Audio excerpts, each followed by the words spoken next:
Ng umaga uli lahat. Sa lahat. So, ang ating pag-uusapan ay halos yung nasa dulo na. Nabaybay na po natin yung mga nasa itaas na pangungusap. So, ang ating kukunin ay, sa English ay, unholy. Yan ang ating pamagat. Unholy. Sa Tagalog, mga walang kabanalan. Mga walang kabanalan. So, yun po salitang unholy. Unholy sa English. Sa Tagalog ay mga walang kabanalan. Yan po'y hango sa orihinal na salin ng Grego, sapagkat ang orihinal na salin ng Biblia po ay Hebreo, Aramaic, and then Grego. Sa New Testament po ay Grego. Ang kinuha po yan salitang anoseos. Na ang ibig sabihin po ng unholy,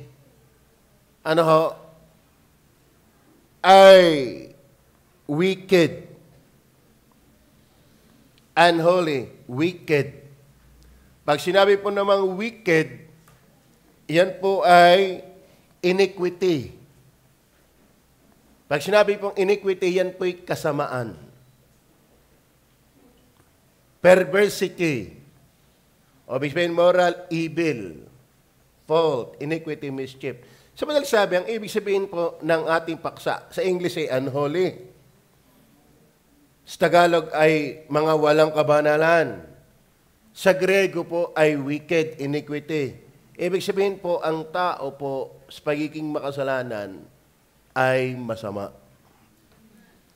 So, pwede mong sabihin, ako'y mabait dahil hindi ka nangangagat. Pwedeng ikaw ay relihiyoso, pwedeng ikaw ay walang inaargabyadong tao, yan ang tingin mo. Pero ang talata ang nagsasabi ng totoo na ang tao'y walang kabanalan. Naintindihan niyo ba yan? Walang kabanalan. Hindi sinabing may kaunting kabanalan. Nasabi, walang kabanalan.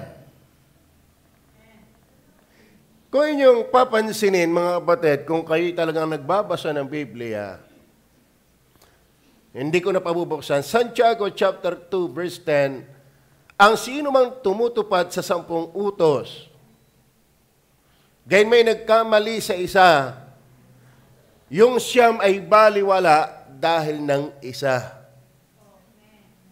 Naintindihan niyo ba yan? 10 utos, natupad mo ang siyam, yung isa ay hindi mo nagawa, apektado yung siyam.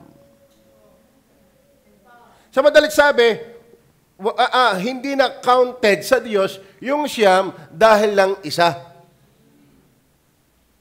Ibig sabihin, inaari ng Diyos na wala kang nagawang tama dahil ng isa mong nagawang mali. Ay lalo pa naman kaya, doon sa 10 ay wala tayong nagagawa. Naiintindihan nyo ba yun? Ay kung doon sa isa nga, ang tawag na sa iyo ay walang kabanalan. Unholy. Masama. Sa isa lang,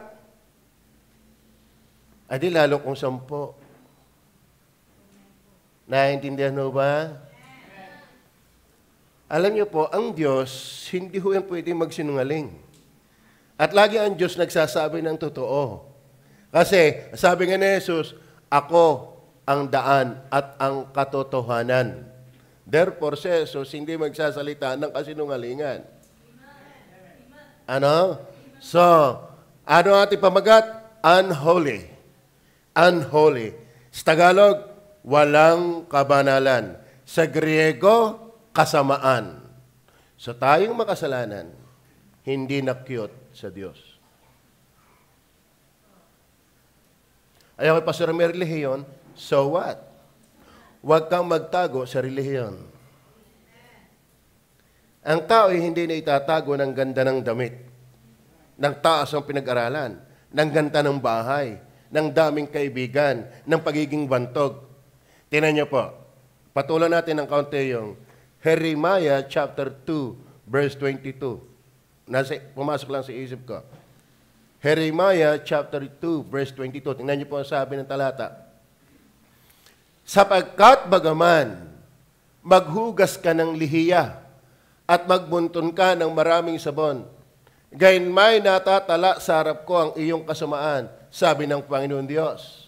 Hindi naman literal po yung lihiya at sabon. Ibig sabihin, magpakareliyoso mo na, magpapagawang-gawa mo na, lahat ng inaakalang pwedeng magtabon ng iyong kasalanan, ang sabi ng Biblia, natatala sa harap ko ang iyong kasamaan. Hindi yan nabubura ng relihiyon. Hindi yan nabubura ng binyag. Hindi yan nabubura ng bautismo. Ang sabi, natatala. So, ang tao sa paningin ng banal na Diyos ay unholy. Maliwanag ko ba? Huwag niyong tingnan ang inyong kadais. Ang tinutukoy ko'y ikaw. Ano? Huwag niyong tingnan ang inyong nasa harapan. Ang tinutukoy ng Biblia ay tayong lahat. Ang sabi ng Roma chapter 3 verse 10, gaya ng nasusulat, walang matuwid, wala kahit isa. Yan ang sabi ng Bible. Gaya ng nasusulat, walang matuwid, wala kahit isa. Kailan nagsimula ng tao ay hindi matuwid, ng tao hindi banal? Ako'y ipinaglihi ng aking ina sa kasalanan. Hindi ka nagkasala, hindi ka naapektuhan ng masamang kasalanan nung ikaw ay grade 1. Nung ikaw ay grade 2, nung ikaw ay grade 6, nung ikaw ay high school, ang sabi, ipinaglilihi pa lang. So, hindi mababaw ang tanim ng kasalanan sa tao. Dahil ang kasalanan, hindi ka kanina. Hindi ka kahapon. Pinaglilihi pa lang tayo, mga kapatid. Kaya pala ang bata, hindi mo naman tinuturo ang magmura, abay nagmumura. Tama? Ang tao, hindi mo naman tinuturo ang magsinungaling ng bata, abay nagsisinungaling. Kasi ipinaglihi. Ano ibig sabihin ng pinaglihi? Nagtagpo pa lamang ang egg at sperm ng lalaki at babae. Nabuo pa lang. May minana. Bakit? Sa dugo ng tao nananalaytay ang kasamaan ng likas ng kasalanan. Kaya walang taong hindi nagmana ng kasalanan. Ang Panginoong Hesus lang dahil siya ay Diyos na nagkatawang tao. Kaya siya lang ang tagapagligtas. Walang babangon tagapagligtas kundi yung tao na hindi lehitimong tao. Nagkatawang tao. Maliwanag ko ba? Okay, atin ang baybayin. Pag sinabing unholy, maliwanag ko ba? Mga walang kabanalan. Unholy. Masama. Ngayon, tingnan natin. Genesis 13 verse 13. Magbubuklat po tayo ng talataan sa Bible. Genesis 13. Ang mga tao nga sa Sodoma ay masasama. Nakita niyo ba yung masasama? Ano ibig sabihin ng masasama? Yan ay kinuha sa salitang Grego na, ano ngayon? Anos. Masasama, iniquity, wicked. Tingnan niyo ha, ano ang kadukton ng salitang masama? Ang mga tao nga sa Sodoma ay masasama at mga makasalanan. Therefore, pag sinabing unholy, makasalanan. Sino ho dito yung walang kasalanan? Taas ang kamay. Wala. Oh. Wala ba? Sakya. Pag sinabi mo hindi ka makasalanan, dinagdagan mo lalo ang iyong pagiging makasalanan. Bakit? Sinungaling ka. Ang sabi ng Biblia, kung sinasabi natin tayo hindi nagkakasala, tayo'y sinungaling. Ngayon, unholy, walang kabanalan, iniquity, wicked. Ngayon, hayaan natin ang magbaybay ng ibig sabihin ng unholy. Mismit talata. Ang mga tao nga Sodoma. Ano ito yung Sodoma? Alam niyo ba ang Sodoma? Yan ang tinirahan ni Lot na pamangkin ni Abraham. Mag-aaral kayo ng Biblia. Bakit sinunog ng Diyos ang Sodoma at Gomorrah? Immoral ang bansang yan.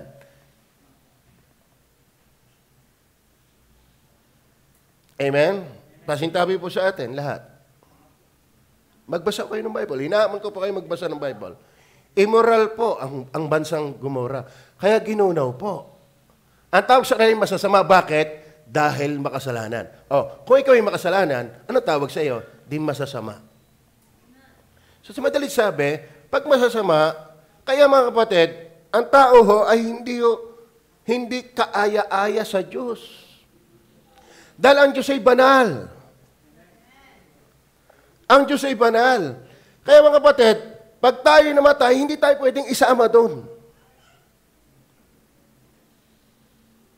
Kaya ba, may nadaan ng basahan dyan sa loob natin, ng simbahan? May nadaanan ba kayo basahan dyan? Kasi umulan, sabi ko, huwag kayong mag-aalis dyan ng basahan para naman hindi masyado madumi ang loob. Ngayon, ay ilan na tayo pumasok dito sa loob ng simbahan? Siguro yung basahan na yon hindi na malinis. Kahit mabagong labayan kahapon, pero yamang napalagay na doon, ilan na ang gumamit, napagyapak-yapakan na, malinis pa ba yan? Ngayon, pwede nyo bang hingin yan? At sabihin ko, ilalagay ko lang sa aking aparador? Sa aking magagandang damit? May problema ngayong utak pag gagayon. Kadumi-dumi, isasama mo pa sa aparador. Bakit kayo isasama ng Diyos sa langit? Ang dumi mo. Naintindihan nyo ba yan? Ang tawag sa atin, unholy. Alam mo tayo, tinulag sa basahang marumi. Ang tao nga marunong maghiwalay ng tubal at saka ng bagong laba. At lalo ng tubal at bagong bili.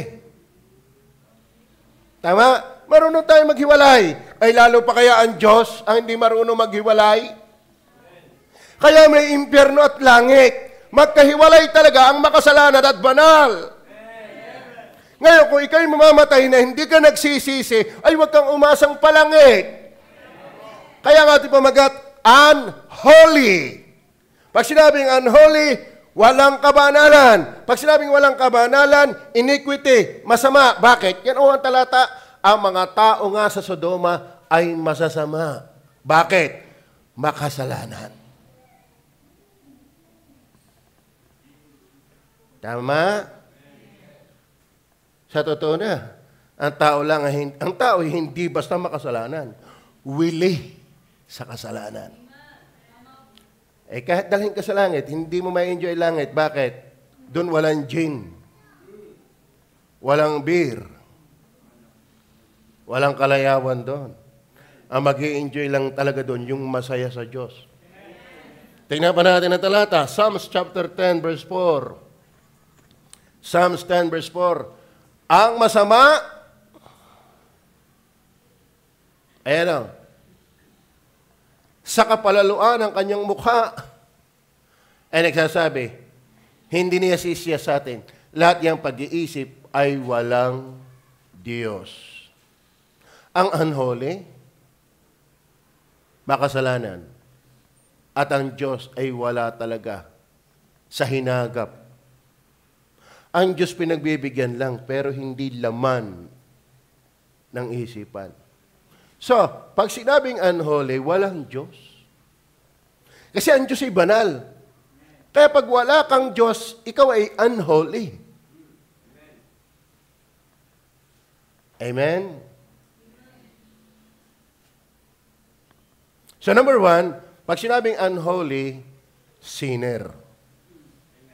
Number 2, pag sinabing unholy, yes, not only sinner, bago ko ibigay ang puntos, tingnan muna natin ang Genesis 18 verse 23. Ayan natin ang Bible na magpaliwanag ng ating paksa. At lumapit si Abraham at nagsabi, ang mga banal ba iyong lilipuling kasama ng mga masama? Ano ibig sabihin? Gugunawin na ang Sodoma at Gomorrah. Bakit? Alam nyo, masasaktan kayo pero yun talaga ang totoo eh. Ang Bible ay nagsalita kung bakit ginunaw ang Sodom at Gomorrah. Kasi immoral yan. Immoral na bansa. Ang ating bansang Pilipinas, napaka-immoral na rin. Liwanag ko ba ito? Ngayon, anong punto natin? Si Lot, bagaman ng hina, ay anak ng Diyos. Gugunawin ang Sodom at Gomorrah. Pero nakipag-usap ang Diyos kay Israel. Isasama mo ba si Lot? Ang banal? Ang mga banal ba ay iyong lilipuling kasama ng mga masama? Ano ibig sabihin? Ang masama at banal talagang separated.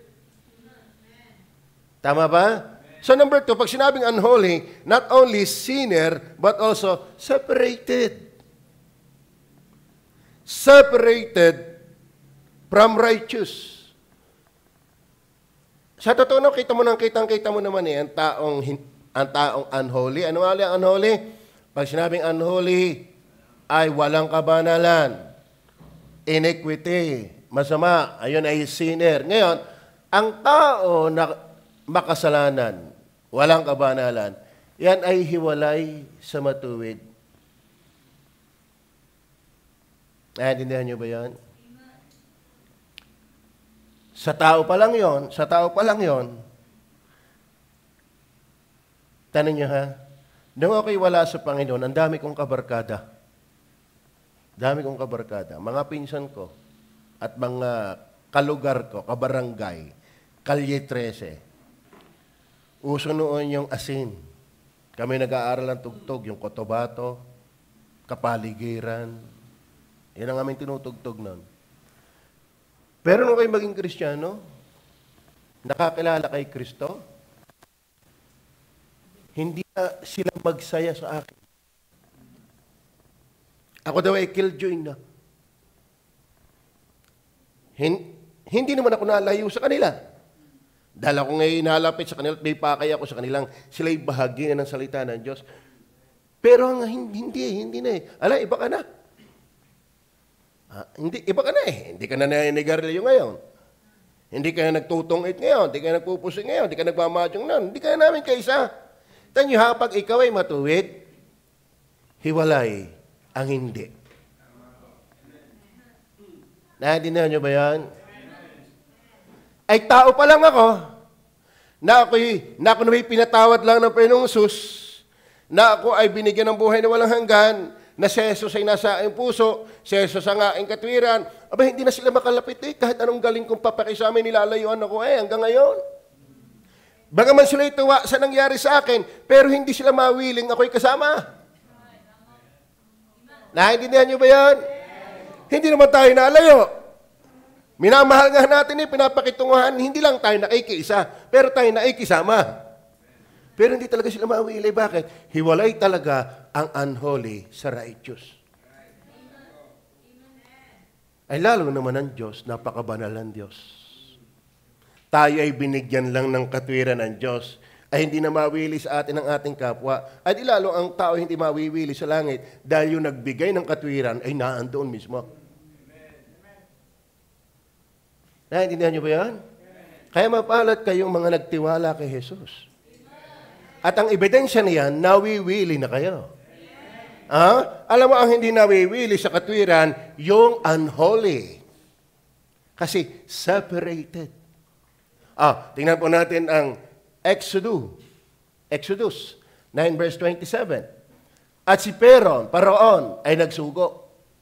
At ipinatawag si Moises at si Aaron at sinabi sa kanila, ako'y nagkasala ngayon, ang Panginoon ay matuwid. At ako ang aking bayan ay masama. Magkahiwalay talaga ang matuwid at ang masama. Na-realize ni Paraon, bakit? Pinadalhan baga naman ng Diyos ng mga salot. Pero ang bansang Israel, hindi nasasalot. Tama? Dahil, iba talaga ang nasa Diyos at wala sa Diyos. Amen? Ang wala sa Diyos, unholy. Kaya tiyakin mong nasa Diyos ka. Dahil, una, hindi ka mawiwili sa mga anak ng Diyos. Pandalwa, lalo ka namang hindi kasama ng Diyos. Bakit? Ako'y nagkasala ngayon. Tatandaan ninyo ha, ang unholy makasalanan. Hindi lang yan, not only sinner, kundi ang Panginoon ay matuwid at ako ang aking bayan ay masama. Ang matuwid at ang masamay separated. Amen? Kaya sa aming mga bisita, nawiwili dito, baka pinatatawad na kayo ng Diyos. Kasi ang gawain ng Diyos na matuwid, hindi nawiwili dito yung makasalanan. Are you with me? Parang tupa, hindi yan mawiwili ng pakain sa aso. At yan din naman ang aso, hindi mawiwili sa pakain sa tupa. Kaya kung kayo nawiwili sa lugar na ito, ay pinakakain dito yung tupa ng kanyang salita. Purihin ng Diyos. Amen? Tama ba? Lalo pagka hindi kayo nakaminsan, babalik-balik pa. Nakakatuwa yun. Pinatawad ka ng Panginoon. Kasi lahat naman tayo makasalanan, pero may makasalanang pinatawad. Ang kaibahan ng makasalanan na pinatawad at makasalanan hindi pinatawad, separated yun. Tama? Pa-impyerno yun. Pero yung makasalanan pinatawad, palangit yun. Bakit? Ang Diyos ay matuwid, tayo pinapaging banal, nilinis sa ating mga kasalanan, kaya kasama tayo. So, tinutukoy lang natin na unholy, sinner, then separated. Patatlo. Marami ito eh. 6. Kaya bibilisan na lang natin. Tingnan po natin ang Deuteronomy 15 verse 9. Deuteronomy 15 verse 9. Pag-ingatan mong huwag magkaroon ng ng masasama, Pag-ingatan mong huwag magkaroon ng masamang pag-iisip saan? Okay. Ano ay masama? Unholy. Iniquity. Walang kabanalan. Ano sabi? Pag-ingatan mong huwag magkaroon ng masamang pag-iisip saan? So, ibig sabihin, ang pag-iisip pala, ang masamang pala, ang kasalanan pala sa pag-iisip ay nasaan? Sa iyong puso. Number 3, ang unholy ay sinner, separated. Ito ay state of the heart. Pag-ingatan mong huwag. So, ibig sabihin, mga kapatid, unholy. Walang kabanalan. Masama. Ibig sabihin niya na is sinner, separated from the righteous. Yan palang kasama niya, pagiging hindi banal na yan, yan pala'y tayo ng puso ng tao. Yan pala yung kalagayan ng puso ng tao. Naiintindihan niyo ba yan? Sabi ng Bible sa Kawikaan, kung ano ang iniisip ng tao sa kanyang puso, yun siya. Ibig sabihin, ikaw, kung ano ang puso mo, yan ang pagkatao mo. Are you with me? Hindi ang pagkatao mo yung namimake up ang mukha, yung napapagupit ang buhok, yung napapapayat na katawan, napapataba, napapakinis, napapaitim, napapatangos sa ilong. Hindi yan ang pagkatao mo. Ang pagkatao mo, yung natatago sa loob. Yan ang puso. At ang sabi ng Bible, ang pagiging unholy, yan ang kalagayan ng puso. Ibig sabihin mga kapatid, kaya nga ang Diyos hindi mo pwedeng paasbukan. Ang Diyos hindi mo pwedeng pagpasikatan. Ang Diyos hindi nagaldaan sa impress. Kasi lahat ng panglabas na ginagawa mong magandang tingnan, yan ay panlabas lang. Pero ang puso mo ang may problema. The heart of the problem is the problem of the heart. Are you listening? Genesis 6 verse 5. Tingnan po natin.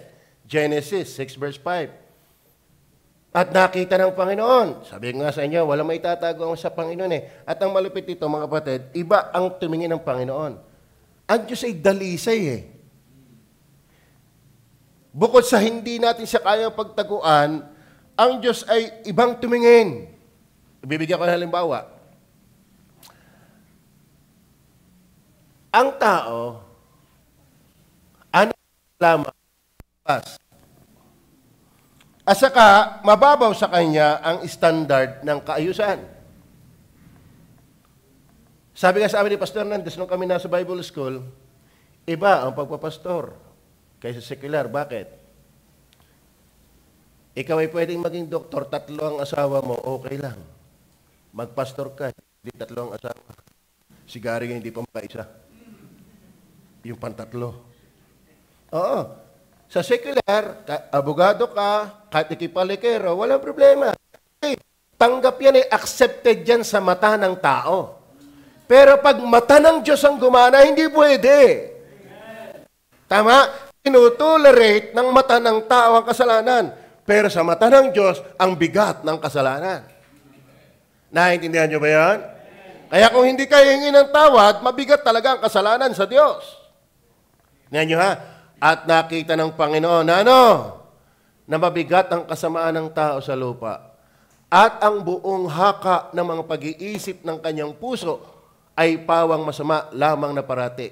Ibig sabihin, the very condition, yung state of the heart of man, yan po yung unholy. Ang nakikita niyong pangit na gawain sa labas ay nagmumula lamang sa pangit na kalagayan ng puso. Bago ka makakita ng masamang ginagawang panglabas, diyan ay nakatayo na sa kalagayan ng puso. Hindi kita ng tao, pero sabi, nakita ng Panginoon. Maliwanag ko ba? Maliwanag ko ba? Tatandaan natin walang hindi makasalanan. Therefore, lahat ng tao masama. Pastor, kung nagbibigay ng gulay, yun nga ang problema mo Bet sa kapwa mo, bait na bait, bet sa Diyos hindi. Nilikha lang naman ng Diyos yan. Kung may dapat kang hinahangaan, binibigyan, inaalayan, ay Diyos muna. Pero bakit hindi mo kaya? Ang tao ngayon hindi makatagal ng 1 oras sa salita ng Diyos. Talagang pilit na yan. Parang tagal na rin. O napagtatamaan Ang tao hindi makakatagal. Kaya nga separated paano ka tatagal sa langit kung hindi ka maliligtas? Ay doon ay walang hanggan, hindi 1 oras. Tama? Kung hindi ka magsisisi sa iyong kasalanan, hindi ka talaga bagay sa langit. Bakit? Ay sa pakikinig pa nga lang maghapon ng salita ng Diyos, di ka mawili. Ay doon ay walang tapos. Ay sulong. Ang Diyos kang Diyos ka. Ano ba Diyos yung sinasabi mo? Tama? Daming taong gumagamit ng Diyos. Pero tuloy naman ang barik. Tuloy ang mahjong. Tuloy ang upaop ng sigarilyo. Tuloy ang maritisan. Tuloy ang pagnanakaw. Tuloy ang kalaswaan. Unholy. Kaya sabi ng Biblia, ang bayang ito'y iginagalang ako ng kanilang labi, datapot ang kanilang puso. Ang problema ay yung puso Pwedeng makadyos ang labi, ang puso. Tama ba? The heart of the problem is the problem of the heart. Jeremiah 17 verse 9. Tingnan niyo po ang sabi. Ang puso ay magdaraya ng higit kaysa lahat na bagay. At At totoong, hindi medyo masama. Kaya sabihin mo, pag ako'y nasa gitna ng pagpapasya, makinig ka sa iyong puso. Ang sabi ng Bible, huwag kang tumiwala sa puso mo. Bakit? Masama. Maniwala ka. Pag ikay magpapasya, dito ka sumalig. Huwag sa puso mo. Ay maraming luhaan, nakinig sa puso. Hindi kay Kristo. Naintindihan niyo ba yan? So, unholy. Unholy. Ang ibig sabihin unholy, walang kabanalan. Ngayon, sa Greko, ang ibig sabihin ay masama. Ano ibig? Hinihimay-himay natin ng talata. Ito ay makasalanan, sinner. Ito ay separated, hiwalay. Ito ay state of the heart. Kaya mga kapatid, pwede kang magbanal-banalan. Pwede kang magkunwari. Pero sa Diyos, alam niya ang tayo ng ating puso. Kaya mga kapatid, hindi ang kailangan may relihiyon. Hindi ang kailangan may binyag. Hindi ang kailangan may bautismo. Ang kailangan mo, yung nagbabago ng puso. Yan ay ang Diyos. Amen?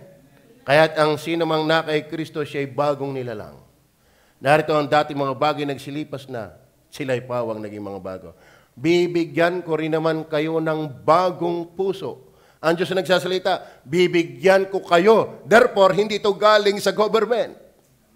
Hindi ito galing sa school. Hindi ito galing sa simbahan. Sapagkat ang sabi ng Diyos, bibigyan ko kayo. Therefore, ang bagong buhay, ang bagong puso ay galing sa Diyos.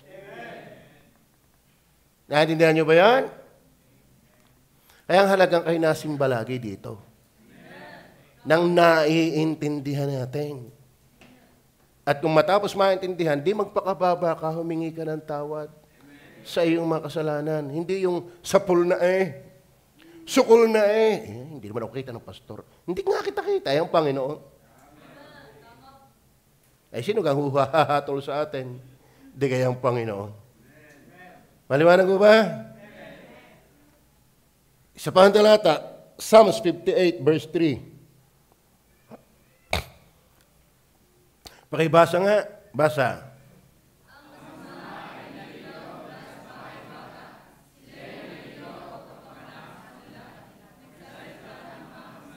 Tinan niyo yan.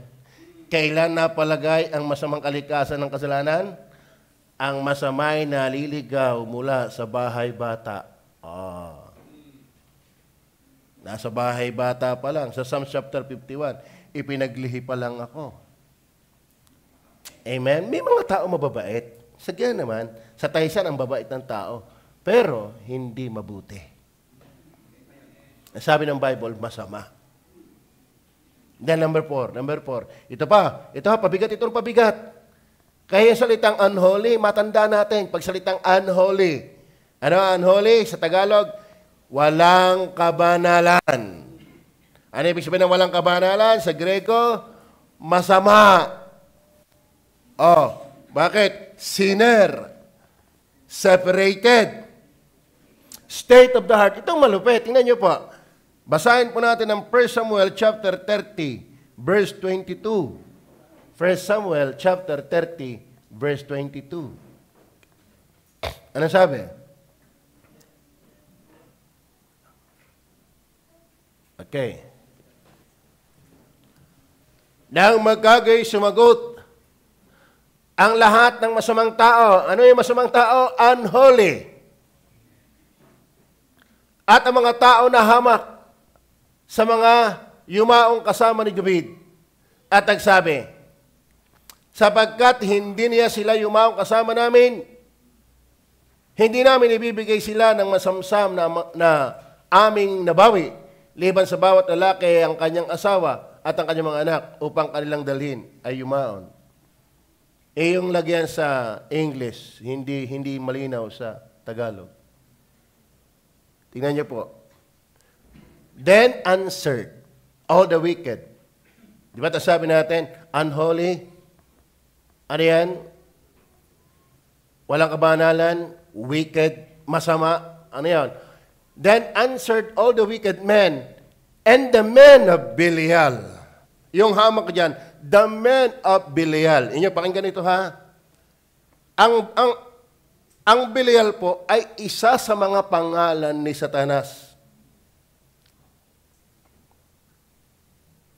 Pangalan ni Lucifer, dati niya ang pangalan ni Lucifer, naging Satan, naging Devil, naging Apollyon, naging,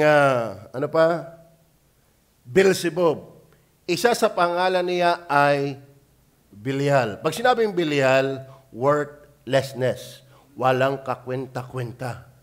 Kaya kung nagtataka, tingnan nyo ha. Makinig kayo. Ang Diyos ba ang pinakamahalaga? Ang Diyos ba ang pinaka-importante? Pero kakaunti may gusto. Si Satanas, walang kakwenta-kwenta. Ang dami na habol. Oh, paano mo nasabi, Pastor? Alam mo yung alak, kay Satanas yan. Yung alak, kay Satanas yan. Pero hinahabol ng tao. Yung simbahan sa Diyos, hinihila mo na ayaw pa. Tanong niya, ang Diyos ang pinakamahalaga, ang Diyos ang pinaka-importante, pero ang tao walang hilig. Pero Satanas, Belial ang pangalan, worthlessness. Walang kwenta, pero may alak, ay habol ang tao eh. May sigarilyo, ay habol ang tao. May sabong, habol ang tao eh. May sugal, habol ang tao eh. Di ang tao pala'y walang kwenta nga. Kasi kung ano yung ginugusto mo, yun ka. What you really value most is your real value. Kung ano yung tunay mong pinagpapahalagahan, yan ang iyong pagkatao. At alam mo ang tawag sa kanila? Then answered all the wicked men. Men of Belial. May mga tao pala si Satanas. Yan yung unholy. Are you listening? Are you listening? Huwag kang magsasabing ako sa Diyos din. Kanino ka nabuntot? Amen? Tignan niyo ha, kayo ba nagpapapagayo rin?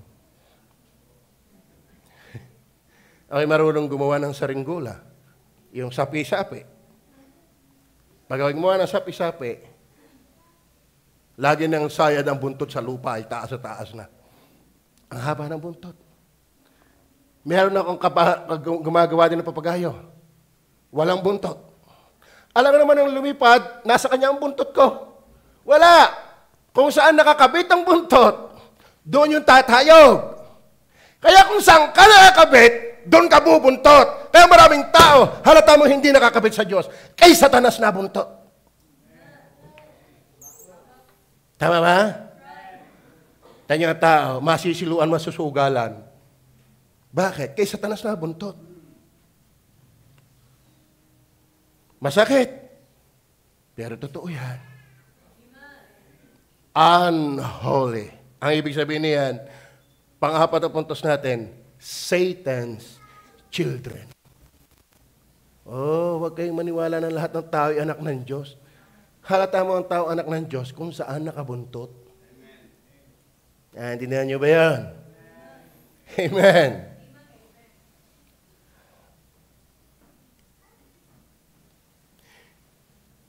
May van tayo, binabayaran pa.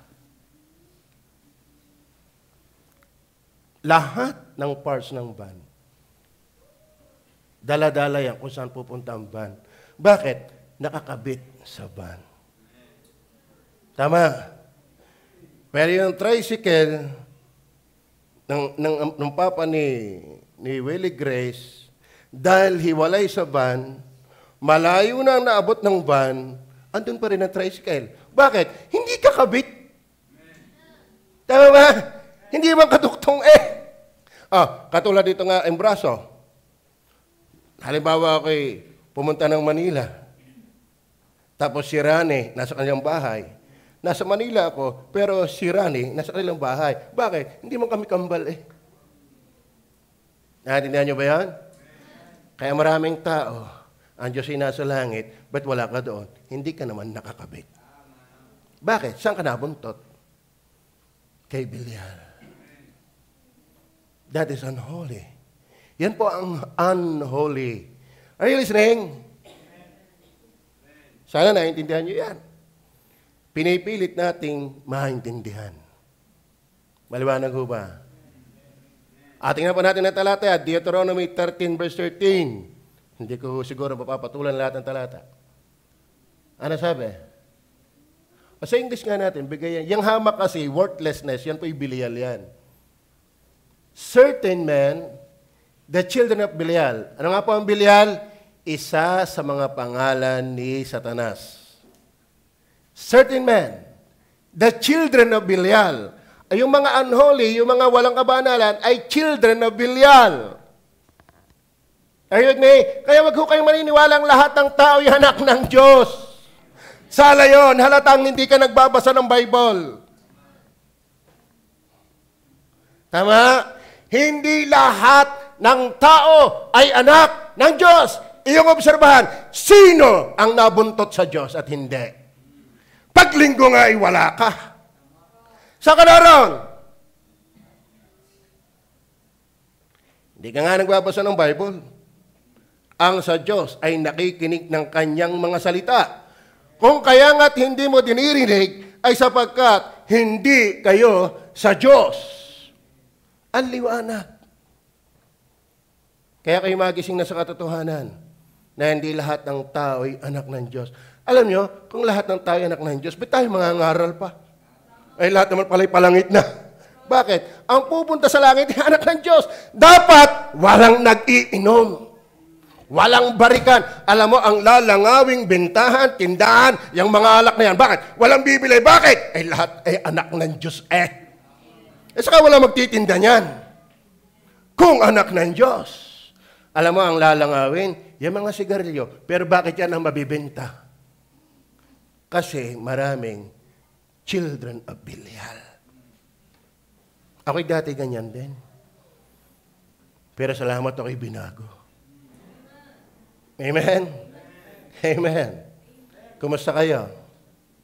Kayo ba'y binago na rin? O ito yung pagkakataon sa inyo para ikisimulang baguhin.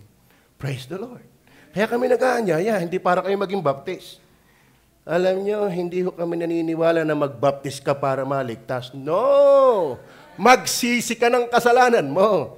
At manampalataya kay Jesus para kayo mahaligtas. Kami, pagligtas ka na, saka ka magbaptist. Pero wag ka sana maging baptist na hindi ka pa naman ligtas. Problema ka lang dito. Amen? Amen ho ba? Pang-lima na ho tayo kasi pag pinatulang ko po ang talata, ako'y napasarap kong maglagay ng talata. Alam niyo ba, ang sarap magbasa ng Bible? Ang sarap mag-aral ng Bible. Una, pag sinabing unholy, sinner. Pag sinabing unholy, makasalanan. Pag sinabing unholy, separated from righteous. Sa totoo na. Napaka-obvious naman Sa Diyos kapag naman umubra, ay sa tao pa nga lang nagbabasa ng Biblia, hindi ka na mawiling maging kabarkada. Tama? Amen. Not only that, state of the heart. Satan's children. Ito pa, sabi ko sa inyo, ito pabigat ng pabigat. Bagan mabigat na yung state of the heart, Satan's children. Ito pa, 1 Samuel 24, verse 13. Diyan pa ba kayo? Gaya ng sabi ng kawikaan ng mga matanda, o ba? Yan ang magandang kawikaan ng mga matanda. Sama-sama, magmumula ang kasamaan. Ano ang ibig sabihin unholy? Kasamaan. Ano daw ang lalabas sa kasamaan? Hindi kabutihan. Kapag ang puso may masama, walang lalabas diyang mabuti. Sabi, sa masama, magmumula ang kasamaan. Naiintindihan niyo ba yun? Walang bukal ng tubig na ang lalabas ay krudo. Pag yan ay bukal ng tubig, ang lalabas yan ay bukal talaga ng tubig. Bakit ang lalabas sa puso ng tao masama? Kasi masama ang puso. State of the heart. At ang lalabas dyan ay kung ano yung nakikita. Kaya hindi ko tayo pwede magkunwari sa Diyos. Lalabas ang tunay na tayo. Amen? Sama-sama magmumula ang alin? Ang kasamaan. Hindi sa Diyos nagsimula yan. Bakit? Ang Diyos ay banal. Amen? Ang Diyos ay hindi author ng rape. Ng lahat ng kasalanan, hindi ang Diyos ang author. Bagaman, alam niya yon. Pero saan ang galing ang kasamaan? Sama-sama. Kaya ba nakagawa ng masama? Dahil ang ating puso'y masama. Tingnan pa natin. So number 5 na puntos natin, sterile for good. Unholy, ibig sabihin, pag sinabing sterile, baog. Hindi magkaanak. Sorry. Meron dito. Wala akong intensyong anuman. Pag sinabi sterile, inutil. Hindi makapag-produce. Ibig sabihin ng sterile, hindi mo kaya talagang gumawa ng mabuti sa paningin ng Diyos. Bakit? Ang lalabas sa masama ay masama. Pastor, nagbigay na nga ako ng gulay, masama pa rin. Ginawa mo sa kapwa mo yan, hindi mo ginawa sa Diyos. At lagi kong halimbawa sa inyo, kayo ba nakakita ng may ketongin? Nakapanood lang ako sa pelikula, kay PJ, yung ang panday. Di pa ako nakakita talaga na may ketong. Dinalaw yung ketongin na nagtataklob ng tuwalya, o kung ano man yun. Hindi niya yon dahil agnas na yung kabila. Naaagnas yun. Pag sinabing ketong, yun ay naaagnas na balat. Nalaman. Ngayon, dinalaw. Ay mabait yung dinalaw na ketongin. Ay kumuha ng tinapay. May tinapay din, nakakain din naman kahit may ketong. Ngayon, nung damputin ang tinapay, kahit may bagong pandesal na luto, sarap pa naman yan. Paborito ko lalo sinangag. May langgunisang colorless. Pag hindi ko natapig ang asawa ko niya. Kinuha yung tinapay, numapadampi ang kamay na may ketong, natuluan. Amen? Nakukuha niyo ba kwento? Ngayon, ikaw yung dumalaw, inabutan ka. Kain. Kakainin mo ba yan? Kakainin mo ba yan? Ay, kita mo yung na-absorb ng tinapay. At alam niyo ba, kaya ang ketong nasa kuweba, kasi nakakahawa yan. Kaya sa Old Testament, pag ikimay ketong, nasigaw ka dapat ng unclean, para wag kang lapitan. Bakit? Kaya nga separated, nakakahawa. Alam niyo ba, mabilis humaway kasalanan? Okay. Kumuha ng tinapay. Lampot. Inalok ka ngayon. Kakainin mo ba yan? Hindi. Pero ang tanong, mabuti ba yung kanyang ginagawa? Mabuti yun, pero hindi mo matanggap. Alam mo, gumawa ka ng mabuti, pero hindi matanggap ng Diyos. Bakit? May ketong.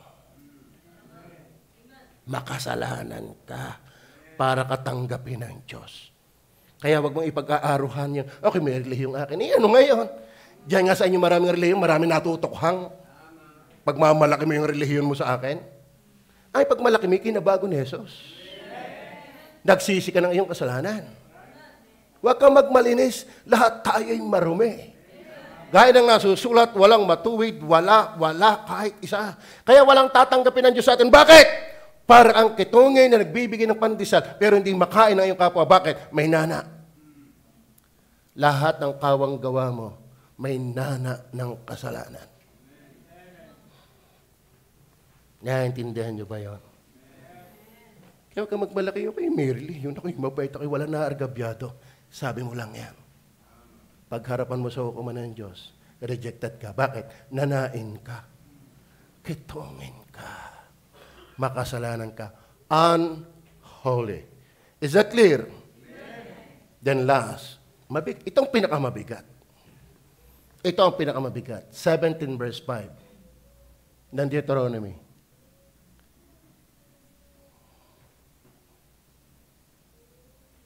Ay iyong ilalabas ang lalaki o babaeng iyon na gumawa nitong bagay na kasamaan. Anong unholy? Kasamaan. Sa iyong mga pintuang daan. Sa makatuwid bagay ang lalaki o babae. At ano? Pakibasa nga. Sabay-sabay.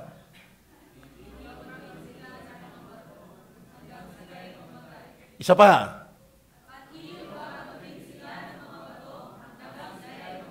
Isa pa. Anong gagawin sa makasalanan? Papatay. Sa Old Testament, ganyan. Ang ibig sabihin, ito pa kami nakamalupit. Unholy, yan po yung sentence. Sentensyado. Papatayin ang makasalanan. Are you with me? Kaya huwag kang patawa-tawa, paumis-umis lang, pasaya-saya. Pag hindi ka nagsisisi, wala kang tunay na karapatang maging masaya. Ang tunay na masasaya, yung magaan ang konsensya dahil napatawad na. Alam niyo ba, ang pinakamabigat na pasanin ng tao ay hindi yung utang na hindi pa nababayaran. Ang pinakamabigat na pasanin ng tao ay yung konsensya niya na alam niyang siya'y makasalanan. At ang pinakamaganda sa konsensyang yan, magsisi. Humingi ng tawad. At ikaw ay maliligtas. Pinakamalagim na sentensya ng Diyos. Dito na tayo magtapos. Huwag na natin kunin yan. Revelation 21 verse 8. 21 verse 8. Pakibasa nga ulit.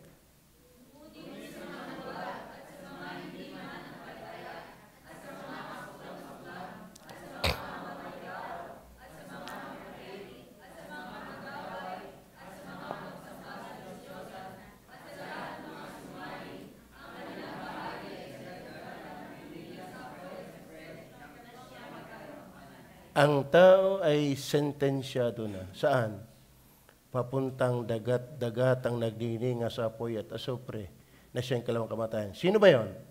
Mga duwag, mga hindi mananampalataya, mga kasuklam-suklam, mga mamamatay tao, mga mapakyapid, mga manggagaway, mga mapagsamba sa Diyos-Diyosan. Sa lahat ng mga sinungaling, sentensyado na, impyerno ang punta.